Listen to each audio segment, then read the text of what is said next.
Hey guys, Chris and Josh here with another edition of Brothers Books and Bookings.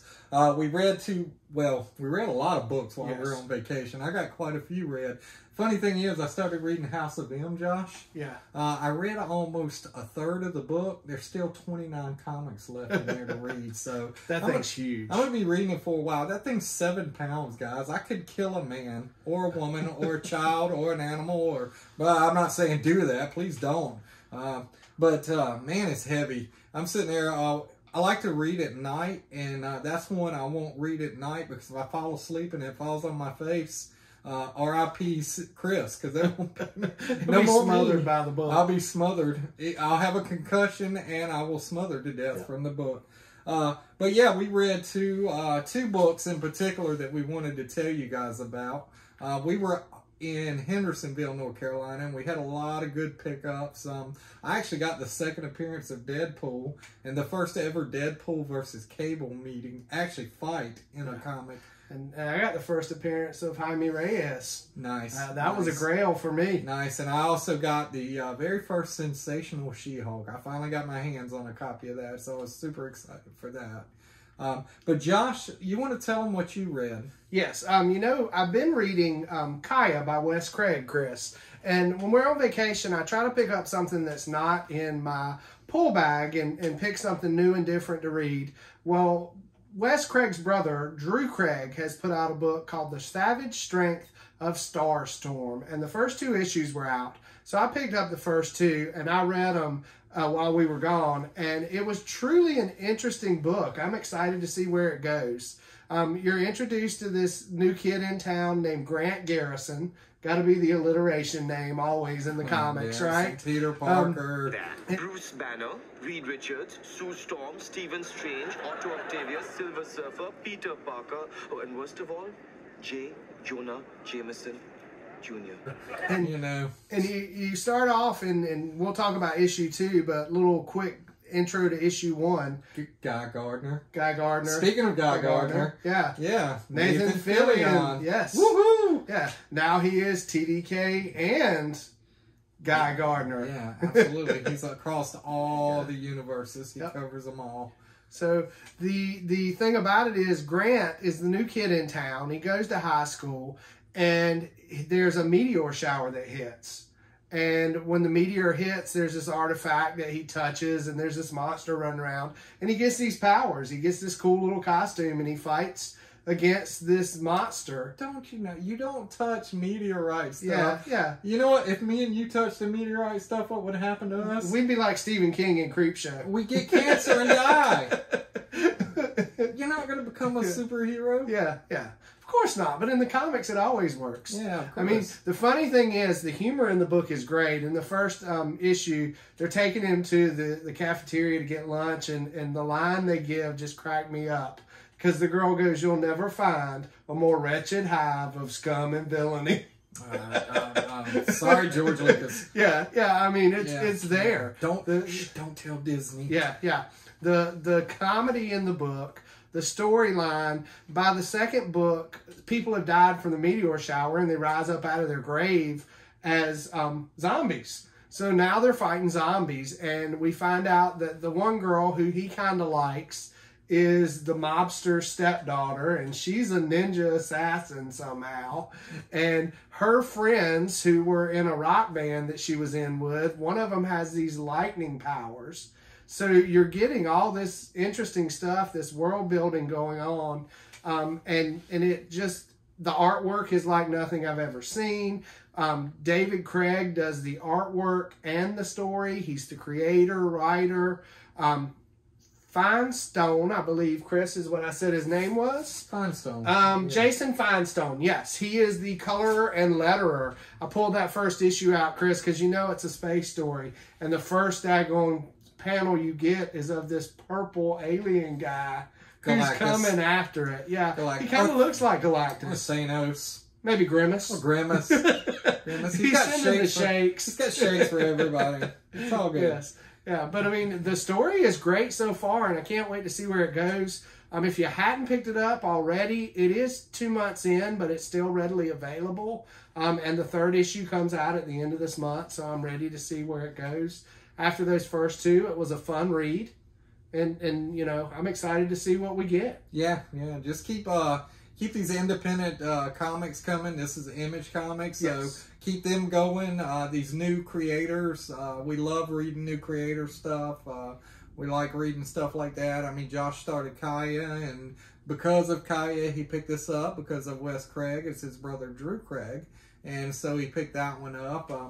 You just never know with these independent titles. There's always going to be a Hulk and a Spider-Man and a Superman and a Batman, but when you start picking up these individual titles and you start seeing like some of the writing and the artistry and stuff, and you go, hey, these stories are kind of better than some of the other stories. You know what I like about the independents, Chris? What's that? They can push the limit because there's no canon they have to go back to. Exactly. You don't have to go through a structure there. Well, my book this week is kind of taken away from the structure of what would be the Incredible Hulk. Incredible Hulk is back. As you could see, I went with the Scotty Young cover.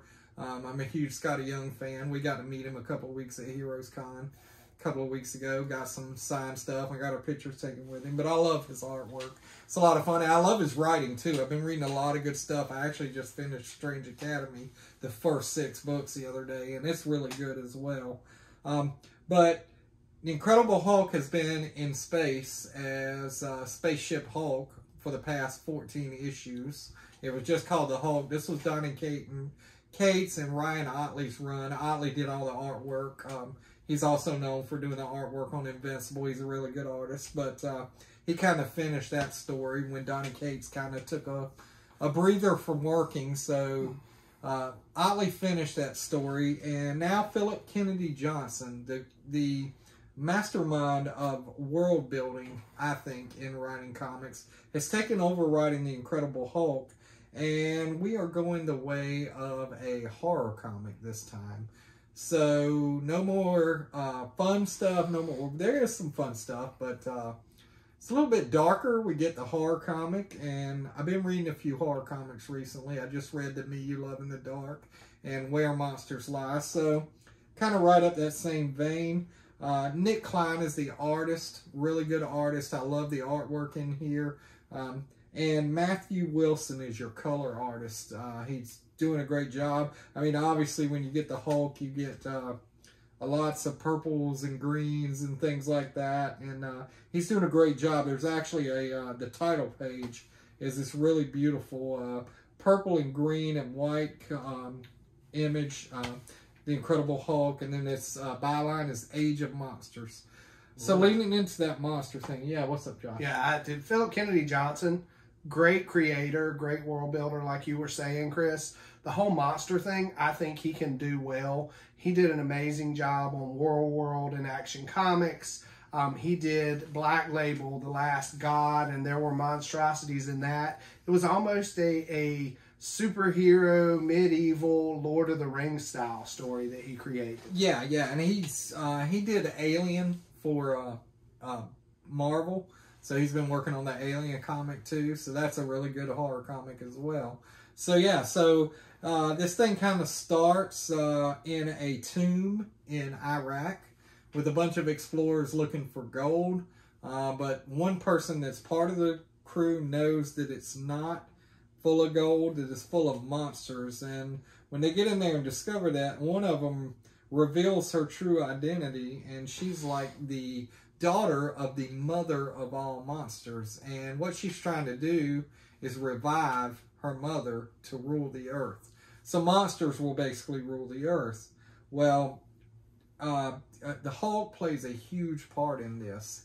He is one of the key factors in helping her find her mother and bring her back. So she's hunting for the Hulk, and we kind of see the Hulk in a different light. Bruce has come back. He's gone into a diner somewhere in Kentucky, and he's trying to get some food. And he's still dealing with that, and he'll always deal with that other ego, the Hulk, and trying to keep him at bay. Well, the Hulk is a little bit more, like, aggressive now, and he will take over whenever he wants to. and he takes over at some point in time, and something happens in this diner. We don't see it, we just see the after effects, and they're searching for him, and he's running in the woods, and, you know, we see this transformation of the Hulk that, like, we've never seen before, and it's really cool. And then you get this giant Hulk. I mean, he is massive. He's grown. Kind of like, remember how he used to get mad in the Ang Lee movie, and he got bigger? He got bigger the angrier he got. He got bigger. So, you know, he says, they're telling him Mr. Stark is looking for you, and he's like, tell Mr. Stark to leave me alone. Of course, he's this gigantic Hulk now, and, you know, he doesn't want to be bothered. And so this lady is also here with her 2 henchmen. You've got this whole other story going on in here with this character. She has some anger issues as well. So I'm waiting to see what Philip does with that as well. It'll be interesting to see where he goes with that character too, to kind of build and how they interact with the Hulk.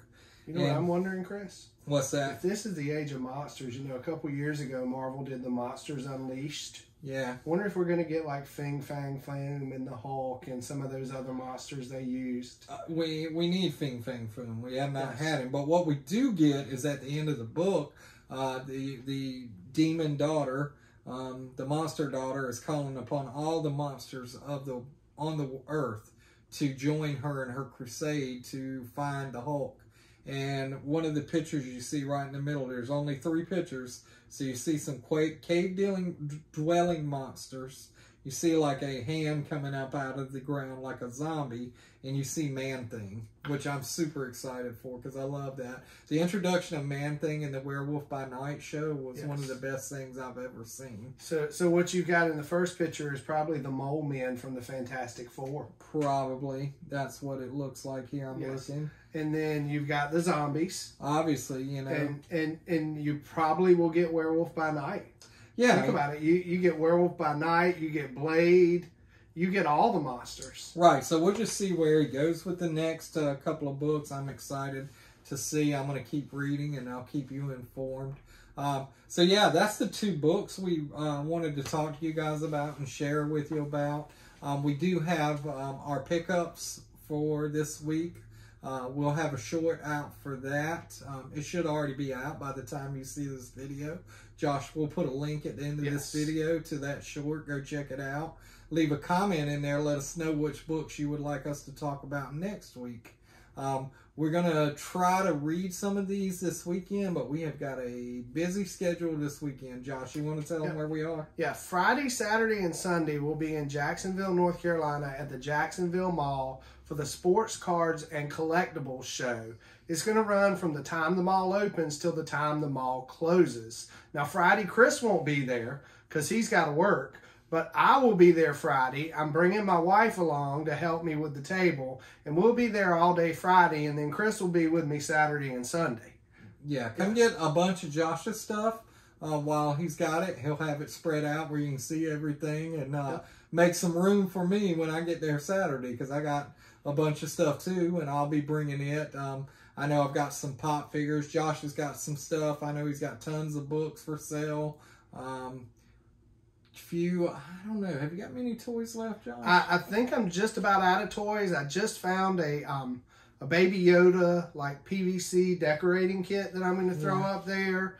I pulled some more books. I finally finished cataloging all my books in the closet the other night, so I've got some more stuff that I have duplicates of or single issues of some series. But what we do have is we bought 100 new comic books while we were on vacation to sell. They're bagged and boarded and ready to be picked up. We're going to have a $2 box with those, full of those comics. We've still got our $1 box as well. We're running a deal on that. You get 25 comics for $20 out of that $1 box. We've got some Star Wars figures.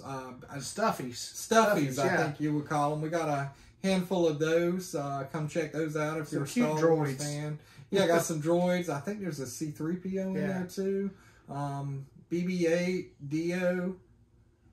I think it was Dio. Or, IDO or something like that. I The little cone-shaped guy with the green and white. I think it was Dio, but every time I say Dio, all I can think about is Black Sabbath and Ronnie James. But, you know, Dio, you know, whatever. We've got a couple of him, too, so come check them out. I know we've got 2 of them that got a commemorative coin with them. Yep, commemorative pins. They're pins, yeah, so they're pretty nice, too. So come grab them before somebody else does. And I'll be there Saturday. I've got some pop figures. I've got some